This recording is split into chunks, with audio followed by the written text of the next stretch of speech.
Students, this is my school which is run under the institution Shikshan Prasarak Mandal established by Sri Alluri Guruji.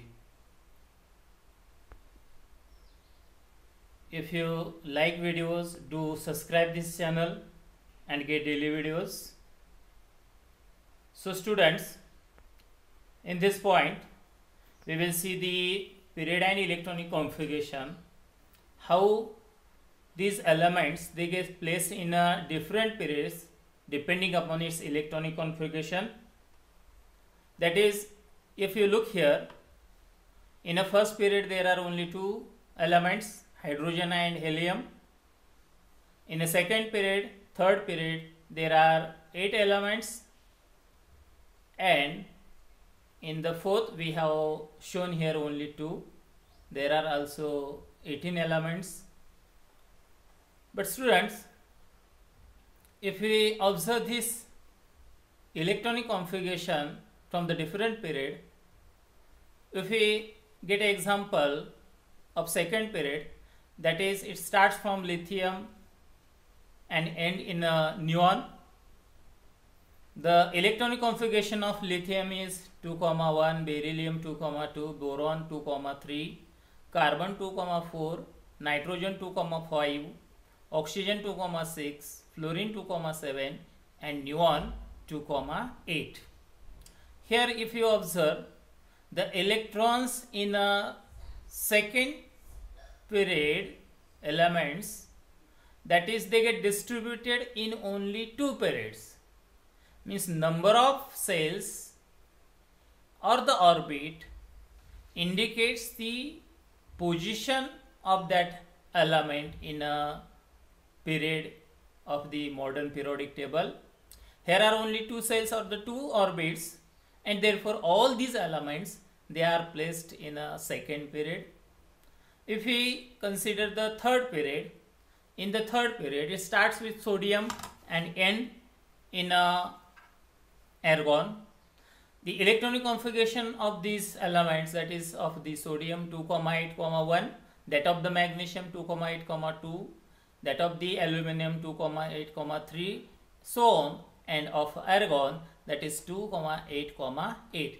If we observe here, these all elements, the electrons of these all elements from the third period, they get distributed only in 3 cells or 3 orbits, and therefore all these elements they get placed in a third period. If you take the example, another example of the fourth period, the elements in the fourth period, that is potassium, calcium.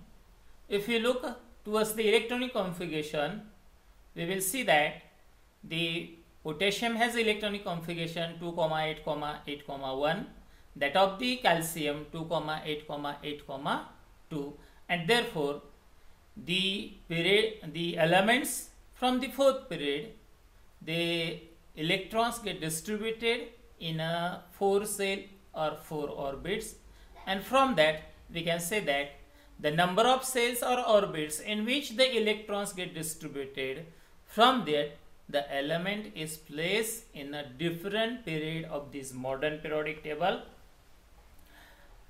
Here we have seen that we can say that the elements with the same number of cells occupied by the electrons belonging to the same period, that elements from the second period, we have seen that from lithium to neon, the electrons in these all elements they are distributed in 2 cells, that is the first cell that we call the K cell, second cell that we call the L cell, and all elements from the third period, from sodium up to the argon, these electrons of these all elements of the third period they get distributed in a 3 cells, that is the K cell, L cell, and the M cell. In the modern periodic table, electrons are filled in a same cell while going along the period from left to right, and at the beginning of the next period the new electron cell starts filling the electrons. Then students, we will see here the electron capacity of the different cell. We have seen that the electrons get distributed in a different cell, that is name of the cell are given, that is K cell, L cell, M cell, N cell. The nearer cell of the nucleus is a K cell, next to that L cell, next to M, and next to that N. In this way the cells are names and the numbers are given to these cells also. The K cell is a first cell, L cell is a second cell from the nucleus, M cell is a third cell, N cell is a fourth cell. Then how we can calculate the electron capacity of the cell? That is by the formula 2n square. From the 2n square, here in a 2n square, n is a number of cells. If we consider the first cell, then the electron capacity of the first cell is 2 comma 1 square, that is the 2. The first cell has a electron capacity of 2 electrons. If we consider the third cell, then we can calculate from that 2n square, n is equal to 3, then 2 into 3 square, that is the 18 electron. So in this way we can calculate the electron capacity of the every cell of the element. Then we will see the examples of these various elements. Here are the different elements from the different periods. The chlorine, the electronic configuration of chlorine is 2, 8, 7. The electrons in the chlorine, they get distributed in 3 cells. So chlorine is the element of the third period. Then if we take the example of potassium, in a potassium there are 4 cells, that is electronic configuration of potassium is 2, 8, 8, 1. So it has a 4 cells, and therefore this is the element from the fourth period. Then the sodium, in electronic configuration of sodium is 2, 8, 1. So the electrons in a sodium get distributed in 3 cells, 3 orbits, and therefore it is a element of the third period. And that of the argon, here the electronic configuration of argon is 2, 8, 8. Therefore these electrons get distributed in 3 cells, and therefore this is element belonging to the third period. Then what is the valency? The valency, what is the valency? We have seen that valency is the combining capacity of the element. The combining capacity of the element, that we call the valency. Then how the valency of the element get calculated? How the periodic trend in a modern periodic table, that is of the valency. Valency of the element is determined by the number of valence electron in the outermost cell of that atom, and that is the valence electrons. Number of valence electron decides the valency of that atom or the element. Here if we observe the periodic trend in a modern periodic table, if we go from in a same period from left to right, if we take the example of sodium, the third period, that is elements in the third period: sodium, magnesium, aluminum, silicon, then phosphorus, sulfur, chlorine, argon.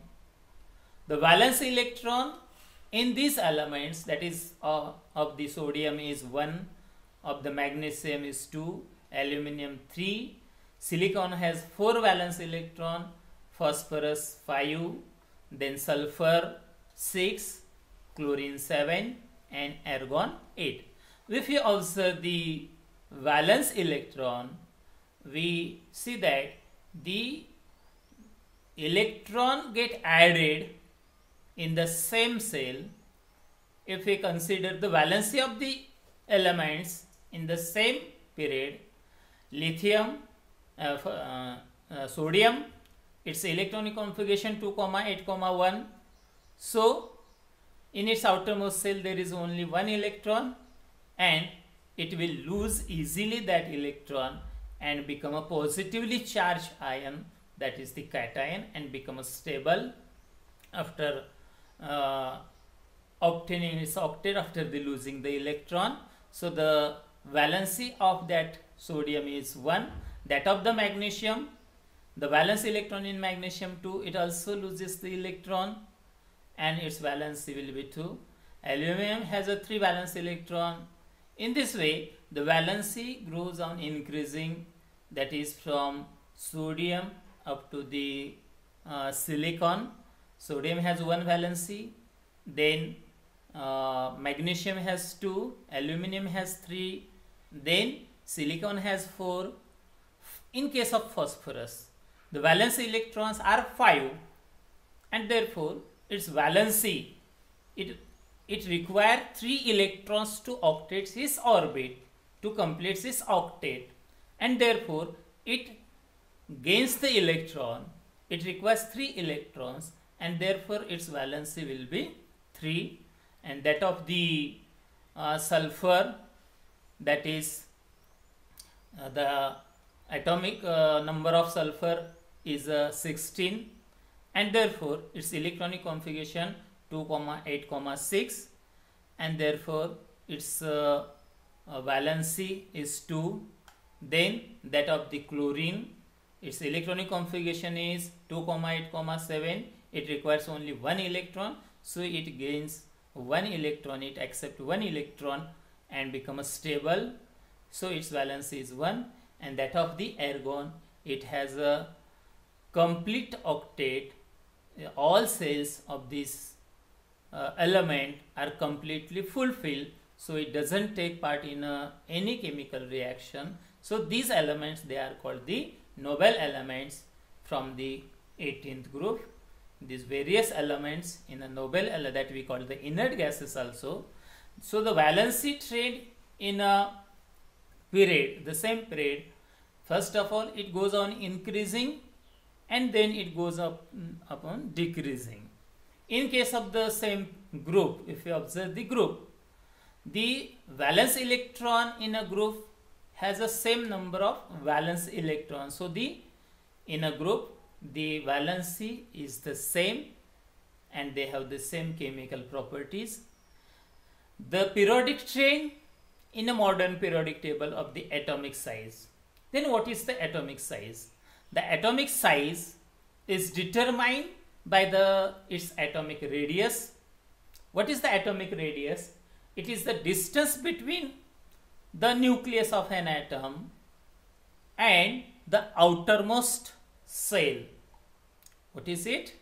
What is the atomic radius? Is the distance between the nucleus of an atom and its outermost shell, and from this atomic radius we can indicate the atomic size of that atom. Atomic radius is expressed in the form of unit picometer. Picometer is smaller than the nanometer. 1 picometer is equal to 10 raised to minus 12 meters. So how the atomic size trend in a modern periodic table? If we consider one example of the group, then if we consider the third group, that of the elements in the third group, sodium, magnesium, aluminum, silicon, phosphorus, then chlorine and argon, in such a way that is the number of cells are the same. There are 3 cells, but the electrons goes on increasing. In a outermost cell, in a valence cell, that is that of the sodium has 1 valence electron, in a magnesium 2, that of the aluminum 3, silicon 4, phosphorus 5, then sulfur 6 electrons in their outermost orbit, chlorine 7. So what we observe here, the number of valence electrons goes on increasing, and that's why the number of protons in the center they attracts these negatively charged particle, opposite charged particle, electrons towards the center, and therefore in a same period, if you go from left to right in a periodic table, the atomic radius goes on decreasing, and due to decrease in the atomic radius, the atomic size goes on decreasing. If we consider a group, for example the first group, if we consider, in the first group various elements like hydrogen, lithium, sodium, potassium. In case of hydrogen there is only one cell. In case of the lithium there are two cells. In case of the sodium 3, potassium 4. In this way the number of cells goes on adding, increasing, and that's why the distance between the nucleus of an atom and the outermost cell goes on increasing, and therefore the distance goes on increasing, therefore obviously the atomic radius increases, and there is an increase in the atomic size of these elements of the same group.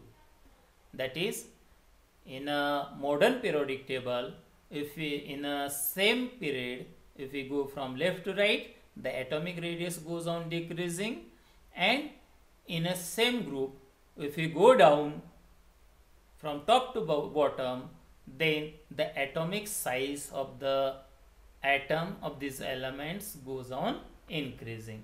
Here are the examples of the one group and one period. In case of the period, we have taken the second period, the elements from the second period: lithium, beryllium, boron, carbon, nitrogen and oxygen. Here if we see the atomic radius of the lithium 152, of the beryllium 111, of the boron 88, of the carbon 77, nitrogen 74 and oxygen 66. What we observe here, when we goes from left to right in a same period, that is the atomic radius goes on decreasing. So the atomic size of this atom of these elements in a same group period decreases. In case of the same group, here is the example of the first group, that is elements are taken: lithium, sodium, potassium, rubidium, cesium. If we look here, the atomic size, atomic radius goes on increasing, that of the lithium 152, sodium 186, potassium 236, rubidium 244, cesium 262.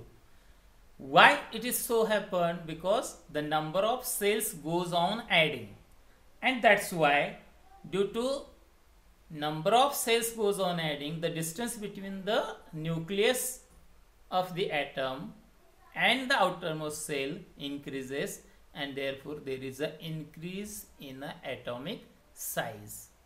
Then here how the periodic trends is shown here in a modern periodic table. In a same period, when we go from left to right, we have seen there is decreasing atomic radius, and so that decrease in atomic size, increasing electronegativity and non-metallic character. That is, the elements in the periodic table, left side elements are the metal elements, and they have the electropositivity. What is the electropositivity? After losing the electron, they become positively charged ion, and when we go from left to right, there is an increase in electronegativity and non-metallic characters. Then third one, that is the decreasing electropositivity and metallic characters. Decrease in electropositivity, when we go from left to right in the same period, there is decreasing in electropositivity and increase in electronegativity. There is a decreasing metallic characters and increasing non-metallic characters. If we go in a same group from top to bottom, there is increase in atomic radius, so the atomic size increases, then decreasing electronegativity and non-metallic characters, increasing electropositivity and metallic characters. Then students, that is what we call, that is the metallic character. The elements, they have tendency to lose the electron and form a positively charged ion that we call the cation. That character we call the metallic characters. The metal elements, they loses the electron from their outermost orbit and they become positively charged ions, and that we call the metallic characters. And after losing the electrons from the outermost shell, the next shell from this outermost shell is that we call the penultimate shell, and it becomes the outermost shell after losing the valence electron, and penultimate shell is a complete octet. What is the non-metallic character? That is the tendency of an element to form negative charge ion on accepting the electrons or electron, and that we call the non-metallic character. Then how is the gradation we obtain? We look into the halogen family. What is the halogen family? The element which forms the salt, this element family that we call the halogen family. The halogen family is placed in a 17 group. The general formula of this halogen family is X2. That is, if the example are taken, F2 of the fluorine, chlorine Cl2. In this way, fluorine, chlorine, bromine Br2, iodine I2 are the molecular formula of these elements. Then how we observe the gradation? In a upper case, that is in a group, the two elements, that is fluorine and chlorine, they are in the form of gas. They are gases. The bromine, which is a liquid non-metal, and the iodine, it is in the form of metal. So students, we have seen here, that is the various aspects of the modern periodic table, and we have completed this topic. So in a next video, we will see, or we will discuss what type of the questions are asked on this topic in a SSC board, and we will also discuss the various questions from the exercise also. Thank you.